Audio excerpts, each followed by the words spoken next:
Make your future 미래 채널 마이앤.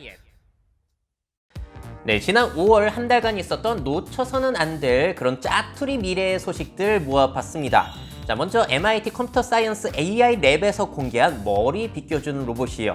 과연 잘 빗겨줄 수가 있을까요?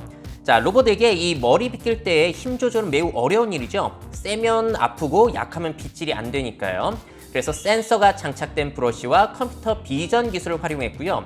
브러쉬 센서를 통해 로봇 힘 조절이 가능하다고 합니다. 그래서 여러 가지 컬 형태에서 적용이 가능하고, 컴퓨터 비전이 이미지를 회색조로 먼저 파악한 다음에 회색조 이미지가 수평 및 수직 그라디언트로 구별이 돼가지고 이렇게 빗을 때 최적의 상태로 빗을 수 있다라고 이야기를 하고 있어요. 자, 저렇게 머리를 빗겨줄 수 있다는 건데, 자, 지금 공개된 영상은 사실 10배 속으로 보여준 거예요. 그래서 제가 이거를 원래 속도대로 바꿔봤는데, 야, 속도가 이렇게까지 느립니다. 그래서 아직까지도 이 로봇이 상용화되기는 상당히 멀리 남아있다, 많이 남아있다라고 볼 수 있을 것 같아요. 자, 과연 AI 로봇이 미용사를 대체할 수 있는 날은 언제 올 수 있을까요? 자, 진짜 미용 분야에 있어서는 이 AI라든지 로봇이 사람의 일을 대체하기가 진짜 어려운 것 같아요. 그래서 머리 깎아주는 로봇이라든지 저렇게 빗질해주는 로봇도 거의 발전이 안 되고 있는 상황이죠. 그래서 미용사분들은 당분간 자동화 기술로 일자리 뺏길 일은 상당히 적겠다라는 생각이 들기도 합니다. 자, 다음 소식은 아이언맨 부대 도입을 테스트한 영국 해군 소식입니다.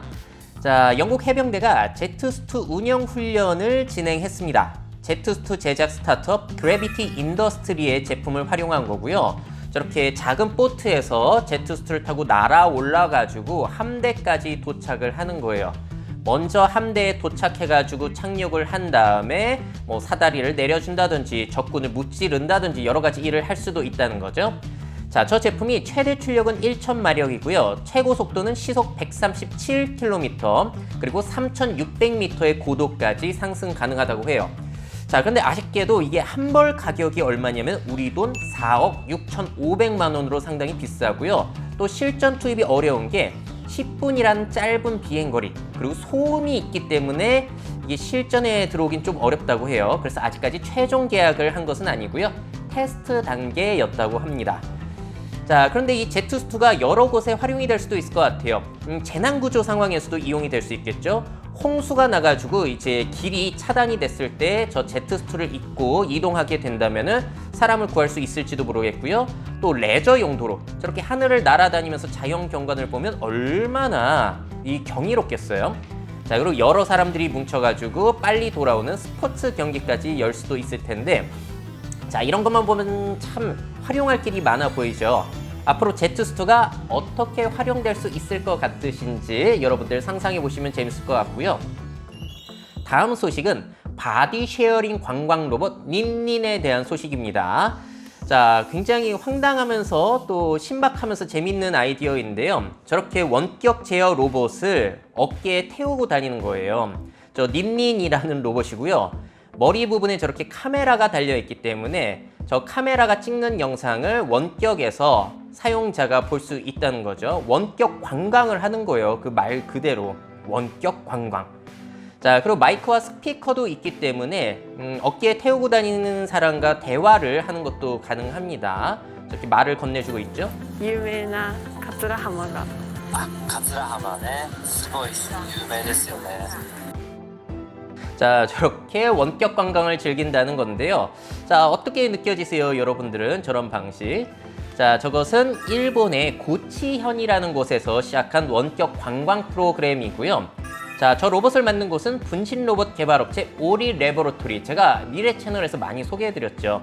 그리고 이게 또 좋은 점이 뭐가 있냐면은 이게 코로나 시국에 이렇게 활용되는 것뿐만이 아니라 장애가 있는 사람들에게도 관광 기회를 줄 수 있다는 측면에 있어서는 이 사회 공헌적인 측면도 있는 그런 시도가 아닌가 싶습니다. 자, 그래서 여러분들은 이런 아바타 관광의 발전 가능성은 얼마나 보시는지, 또 이런 걸 활용할 방법이 보이시는지 생각해 보시면 좋을 것 같고요. 자, 마지막으로는 로블록스에 생긴 구찌 가든이라는 것을 소개해 드리려고 해요. 자, 대표적인 메타버스 플랫폼이죠. 로블록스에 저렇게 구찌 가든이라는 게 생겨났는데요. 제가 실제로 접속을 해봤습니다. 접속하니까 설명 영상이 나오고 제가 이제 아바타를 조정해가지고 일단 매장처럼 되어 있는 곳을 돌아다녀요. 저 구찌 기타 케이스 같은 것들을 한번 착용해 보기도 하고요. 그리고 모자 같은 것들은 전 로벅스라는 로블록스 화폐를 가지고 구매를 할 수 있더라고요. 저렇게 착용도 해보고, 물론 백들도 있습니다. 저거는 실제로 구찌에서 판매도 진행하는 것이기 때문에 이 MZ 세대들에게 저 구찌 아이템을 홍보하려는 목적도 있겠죠. 그리고 지금 다른 아바타들 보시면 구찌 옷을 입고 있는 아바타들도 있어요. 그리고 하얀 곳에 들어가다 보니까 저의 아바타가 저런 마네킹 모양으로 바뀌고요. 뭔가 좀 환상적인 장소를 저렇게 돌아다니게 됩니다.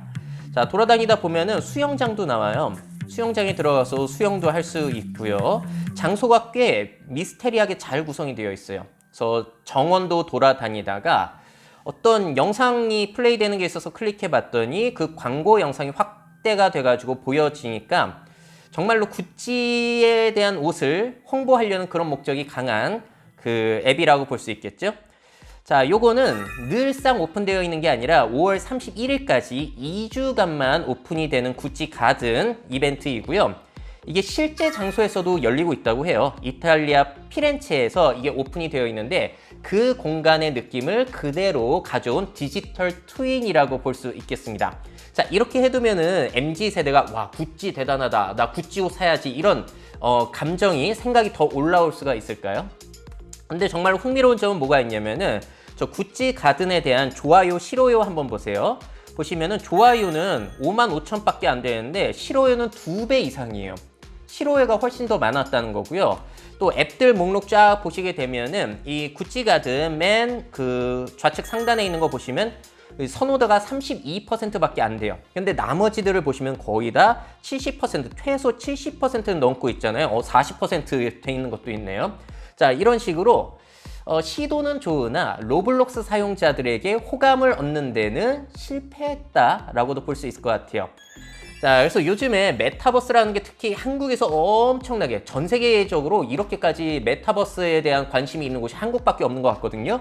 그래서 의류 브랜드라든지 이런 거 콜라보하면 정말로 우수 사례가 아니냐라고 생각하시겠지만 실제 사용자들의 그 평가는 다르다라는 점이 참 흥미로웠어요. 그래서 의류 브랜드의 메타버스 홍보 효과 과연 어떨지, 돈만 쓰고 별로 효과는 없는 게 아닐지 뭐 이런 생각이 들기도 했습니다.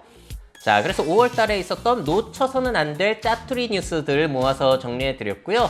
또 다음 달 마지막 주 토요일에 짜투리 뉴스들 모아가지고 6월에 찾아뵙도록 하겠습니다.